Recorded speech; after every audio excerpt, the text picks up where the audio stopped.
마켓 비하인드 이어가 보도록 하겠습니다. 오늘은요, 이 하창원 헤르메스 스탁 본부장 모시고 이야기 나눠볼게요. 자, 어서 오세요. 네, 안녕하십니까. 네, 밤사이 뉴욕 증시 그래도 가장 큰 건 역시나 이 미중 간의 어느 정도 진척이 확실히 좀 돼가고 있는 분위기인 것 같습니다. 뭐 CPI도 아직까지는 관세 영향이 본격적이진 않지만서도 나쁘지가 않았었죠. 간단하게 한번 지금까지의 흐름, 간밤 뉴욕 증시 한번 짚어주실까요?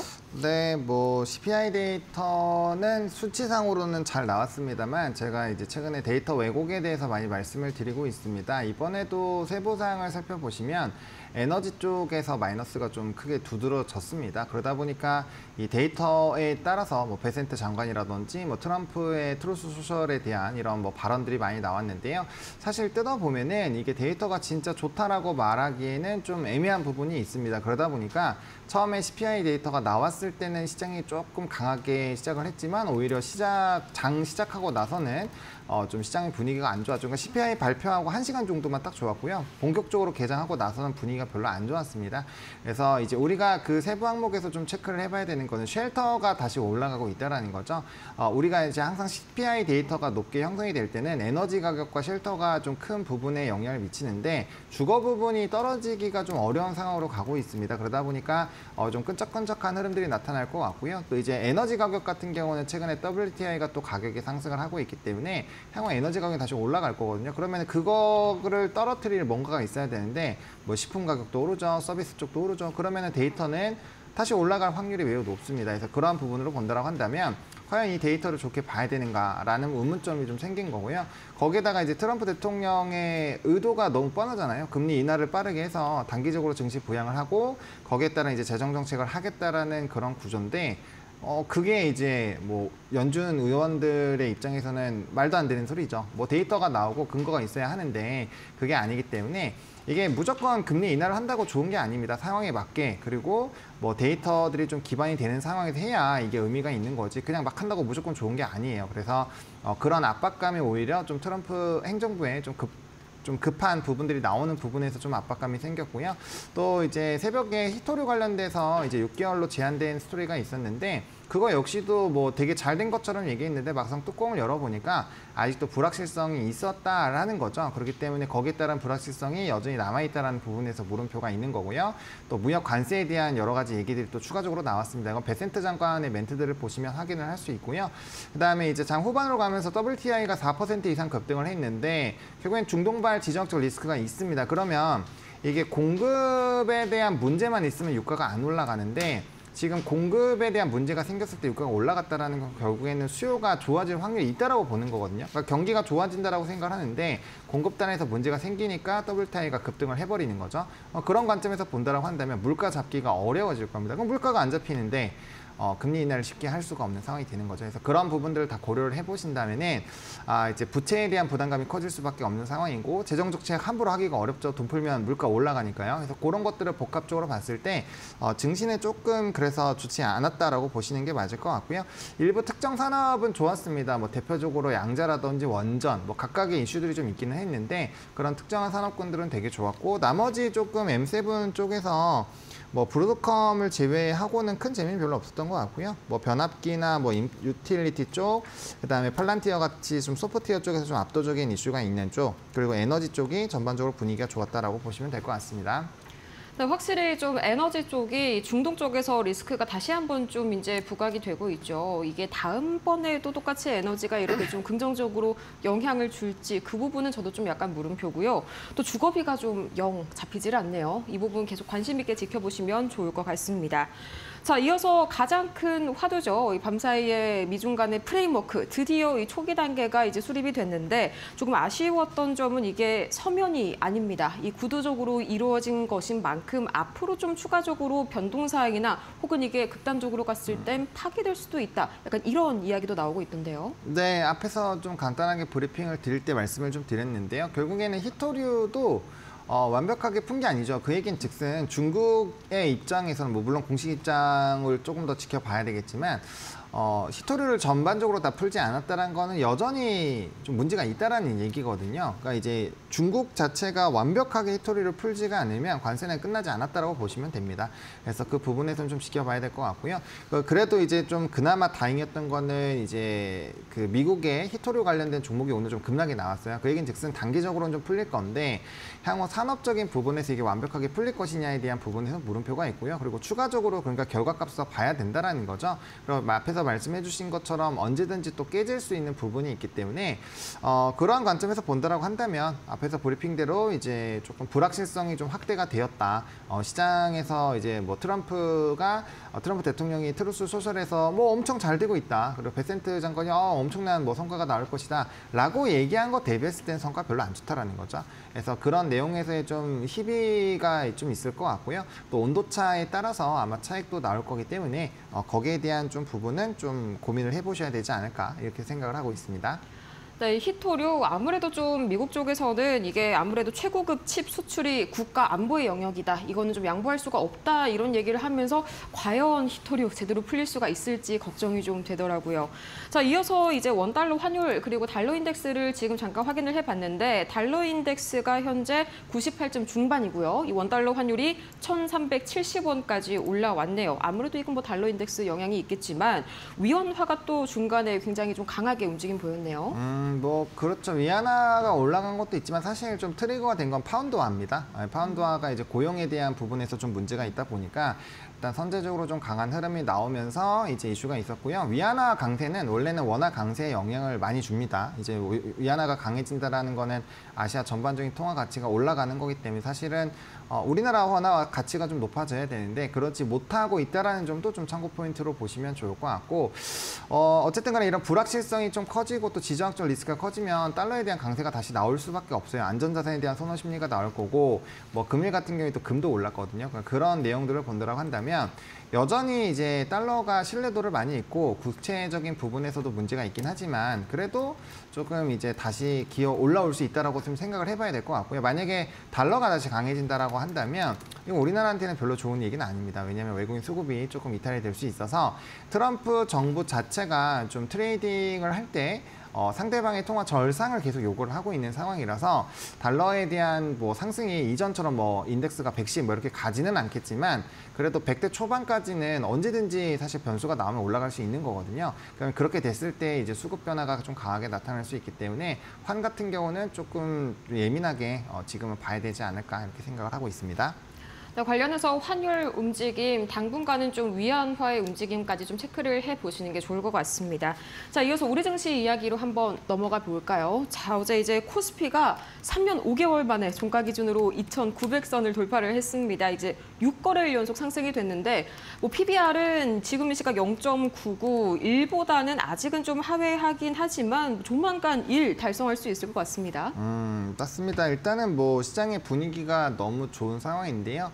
뭐 다들 잘 아시는 것처럼 이제 상법에 대한 기대감이 너무 높아지고 있는 상황이고 뭐 이건 이제 주식 차원에서는 되게 좋은 내용입니다. 그리고 이제 정치적인 좀 불확실성이 해소가 되는 부분이죠. 그래서 대통령 선거 이후에 증시에 이런 강력한 트리거가 좀 나오고 있는 상황이라서 긍정적이기는 합니다만 이렇게 이제 미국 증시가 조금 조정 나오고 약간 좀 부담스러운 내용들이 늘어나면 약간의 상승 트리거가 일부 지연이 될 수는 있을 것 같아요. 그래서 미국 증시가 좋을 때 우리나라 야간 선물도 0.76 정도까지 올라갔는데 현재는 좀 미국 증시가 일부 조정이 나오다 보니까 우리나라 같은 경우도 지금 야간 선물은 플러스 0.26%입니다. 그러면은 뭐 약간의 그런 상승은 나오긴 하겠지만 지수 자체가 막 엄청 들썩거리기는 좀 어렵다라는 부분이죠. 그나마 우리나라 같은 경우는 전거래일 장 마감하기 전에 이제 이재명 대통령의 그런 발언 그리고 이제 민주당 일부 의원의 이런 배당 분리과세에 대한 멘트가 조금 이제 확대가 멘트들이 좀 부각이 되면서 주가에 대한 좀 부양 기대감이 있었고 또 거래소 방문도 있었잖아요. 그러다 보니까 그런 내용들이 또 뭐 조금은 신중하긴 하지만 어쨌든 상법이 되지 않을까라는 부분들이 있고요. 그다음에 이제 파생 오늘 선물 옵션 동시 만기라서 수급적인 변동성이 굉장히 클 텐데 일단은 파생이 쌓여있는 6월달 수급은 한 번에 해소가 될 수 있는 물량은 아닙니다. 그래서 롤오버가 꽤 많이 되고 있는 상황인데 그런 물량들이 유지가 된다라고 한다면 조금 더 이제 증시 상방은 열어둘 수 있을 것 같고요. 다만 옵션적인 부분에서는 이제 막판에 사실 그 옵션 프리미엄이 되게 없음에도 불구하고 이제 풋옵션에 좀 대규모 자산이 많이 들어왔거든요. 그래서 이제 해지를 조금씩 하고 있다라는 점, 개인들이 이제 ETF라든지 그 인버스 쪽으로 많이 수급이 또 가고 있다라는 점, 그런 것들 좀 봤을 때는 단기적인 탄력도가 조금은 둔화가 될 수 있는 거는 생각을 해보셔야 될 것 같고요. 그러다 보니까 지수에 너무 연연하시기보다는 사실 지수가 3천 가면 뭐합니까? 내 종목 안 가면 의미 없잖아요. 그래서 내가 가지고 있는 산업, 그리고 그게 이제 시장에서 러브콜을 계속 받고 있는지 그거를 조금 더 집중을 해보시는 게 현재 시점에서는 맞지 않을까라고 생각하고요. 만약에 지수가 일부 조정이 나오더라도 저는 일단은 유동성이 확대가 되고 있기 때문에 산업적인 트레이딩은 계속 가능하다라고 봅니다. 그래서 지금 시점에서 지수가 의미 없다라고 얘기를 드리는 거는 지수가 만약에 하락하더라도 특정 산업군은 계속 움직일 확률이 높기 때문에 뭐 이거 대세 하락이라고 보기 어렵거든요. 그렇기 때문에 그런 부분에서는 좀 너무 이제 지수에 포커스를 두다 보면 좀 좋은 기회도 놓칠 수 있기 때문에 산업적인 부분을 조금 더 집중을 하자라고 말씀을 드리겠습니다. 네, 특정 산업군에 좀 더 집중을 해봐야 한다. 이게 가장 좀 핵심일 것 같은데 그 특정 산업군이라는 게 가장 먼저 좀 반도체가 될 수가 있겠죠. 이 SK하이닉스 그리고 삼성전자 계속해서 코스피를 좀 끌어올려주고 있는데 가장 먼저 이 반도체주 훈풍이 미중 간의 협상에 이어서 추가로도 추가 반등이 가능할지도 궁금하고요. 차트상으로 봤을 때 이 삼성전자는 살짝 지금은 좀 꺾인 흐름입니다만 SK하이닉스는 24만 원을 막 돌파하고 있습니다. 이렇게 약간 차이가 나는 이유 뭘까요? 일단은 미국의 반도체 흐름이 약간 좀 애매하긴 한 게 이제 전일에 인텔이 되게 많이 올랐었는데 오늘 인텔이 6.4%가 좀 빠졌고요. 엔비디아도 약간 약보합권에서 있습니다. 그러니까 이제 마이너스권에서 좀 움직임이 나왔고요. 그래서 이게 이제 반도체 지수 자체가 막 그렇게 크게 올라가진 않았기 때문에 금일 이제 반도체가 좀 랠리를 보여줄지는 좀 물음표이긴 합니다만 다만 이제 최근에 6월달 기준으로 봤을 때 외국인 수급이 제일 많이 들어온 건 삼성이랑 하이닉스이긴 합니다. 그래서 산업적인 성장 흐름이 나올 확률이 높고요. 이슈는 사실 되게 좋은 게 많아요. 뭐 특히나 하이닉스가 집중이 되는 거는 HBM 쪽으로의 이슈가 삼성은 부각을 못 받고 있고 하이닉스는 부각을 받고 있다라는 점, 그리고 영업이익과 시총을 비교했을 때 하이닉스는 뭐 PER 한 5배 수준밖에 안 되죠. 그러니까 사실상 미국에 상장되어 있었으면은 주가 따따블까지도 갈 수 있는 그 정도의 밸류입니다. 되게 좀 밸류 단으로는 너무 싼 건데 뭐 삼성도 그렇게 보면 좀 싸긴 한 거죠. 그래서 그런 차이가 좀 있다라고 보시면 될 것 같고, 다만 뭐 삼성도 지금 이제 주가 추이가 단기적으로는 바닥에서 한 14% 정도가 올랐기 때문에 결코 적게 오른 게 아니에요. 지수 상승에 좀 영향을 주고 있고요. 다만 이런 지수단에서 삼성전자가 이렇게 못 올라왔었던 거는 제가 봤을 때 최근 20년 이내로는 없었기 때문에 그런 부분에서 조금은 확실히 이제 개별적인 부분이 이슈가 좀 발목을 많이 잡고 있구나라는 생각이 좀 들고요. 다만 또 6만 원대에 좀 많은 물량이 잠겨 있기 때문에 그 부분을 좀 소화를 한다라고 한다면 삼성전자도 저는 충분히 좋은 흐름이 나오지 않을까라고 생각을 합니다. 그리고 하이닉스 같은 경우는 뭐 결국엔 실적이라든지 뭐 수급적인 부분에서도 가장 좋은 흐름들이 나타나고 있기 때문에 연속성을 보일 확률이 높지만 이쪽 산업군은 결국에는 미국의 반도체의 흐름이 되게 중요하거든요. 그래서 그쪽이 무너지게 되면은 뭐 아무리 잘 나가도 눌리게 됩니다. 그래서 그 부분은 좀 참고해 보시면 좋을 것 같습니다. 네, 반도체들도 마찬가지로 특히나 SK하이닉스 그리고 삼성전자 등 지수를 좀 끌어올릴 수 있는 종목 위주로 흐름 체크해 보시면 좋을 것 같습니다. 또 이어서 이게 완전히 뭐 처음 나온 얘기는 아닙니다만 이 미국의 동남아 태양광에 대한 제재가 갈수록 더 강해지고 있습니다. 뭐 3,500% 캄보디아에 관세를 부과를 하겠다. 이전에도 나온 이야기이긴 하지만 아무래도 어제 하나솔루션이 장대 양봉을 뽑아낸 그런 상황에서는 우리 태양광에도 약간은 좀 부담이 줄 수 있는 그런 이야기가 아닐까요? 단순히 많이 올랐다고 부담스럽다라고 보기는 어렵고요. 이제 태양광과 풍력은 사실 실적이 턴어라운드가 되고 있는 상황에서 산업의 이슈가 붙는 겁니다. 그러니까 이제 원전이 사실 에너지원에선 제가 뭐 제일 좋다라고 계속 말씀을 드려오고는 있지만 원전만으로는 지금 에너지에 대한 그런 공급을 다 책임질 수가 없어요. 결국에는 재생에너지를 포함을 해서 같이 끌고 가야 되는 거고요. 그중에서 이제 안정성이라는 부분을 원전이 케어하고 있다는 점, 그리고 전 세계적으로 탈원전에서 원전 쪽으로 돌아가고 있으니까 원전이 더 주목받는 것일 뿐 태양광과 풍력도 계속 필요하기는 합니다. 그래서 그 부분에서는 진짜 상호 관계가 있다라고 보시면 될 것 같고, 또 이제 태양광 쪽에서 조금 더 부각이 되는 건 결국에는 이제 중국이 2017년부터 18년도까지 폴리시클리콘 치킨 게임을 하게 되면서 이제 전국 전 세계적인 태양광 점유율을 굉장히 많이 갖고 있기 때문에 결국에는 중국 때리기를 하는 부분에서 정책적으로 더 부각이 될 수밖에 없어요. 그러다 보니까 저 캄보디아나 동남아 쪽은 결국에 우회 수출하는 물량을 잡겠다라는 거고, 저거는 이제 로비에 따른 활동이거든요. 그래서 요즘에도 로비 활동을 굉장히 활발하게 하고 있다라는 외신 기사들이 많이 있기 때문에 저거는 이제 그냥 중국 때리기에 대한 좀 어떤 액션이라고 보시면 될 것 같고, 결국에는 중국에 대한 태양광 규제는 계속적으로 하고 있는 상황이거든요. 그래서 이거는 동남아를 때리는 게 아니라 중국을 때리는 거라고 정확하게 인식을 하셔야 될 것 같고요. 또 우리나라에서 거기다 플러스 알파로 정책적인 부분이 부각이 되고 있습니다.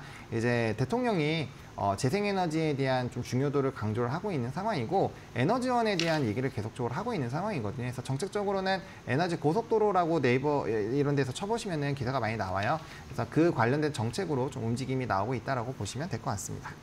네, 좋습니다. 이어서 이제 테슬라 이야기 또 오늘 안 해볼 수가 없을 것 같은데, 우선 뭐 트럼프와 머스크 충돌을 하면서도 다시 화해하는 모드가 또 급속도로 만들어지고 있습니다. 그런데 좀 아쉬운 점이, 원래는 로보택시 오늘 좀 공개가 되지 않을까 했는데 22일까지 미뤄졌네요. 뭐 추가적으로 미뤄질 가능성 여전히 열려 있는 거겠죠?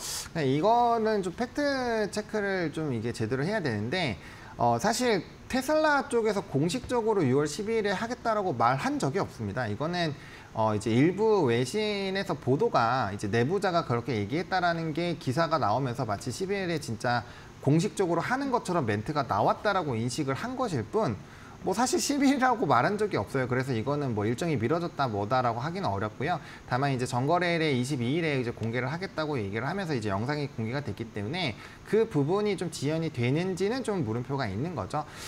그래서 뭐 근데 테슬라가 항상 문제가 되는 게 뭐냐면 일정을 잘 지키지는 않습니다. 아시겠지만. 그래서 그 부분에서 일정이 당연히 미뤄질 수 있다는 건 염두를 하셔야 될 것 같고요.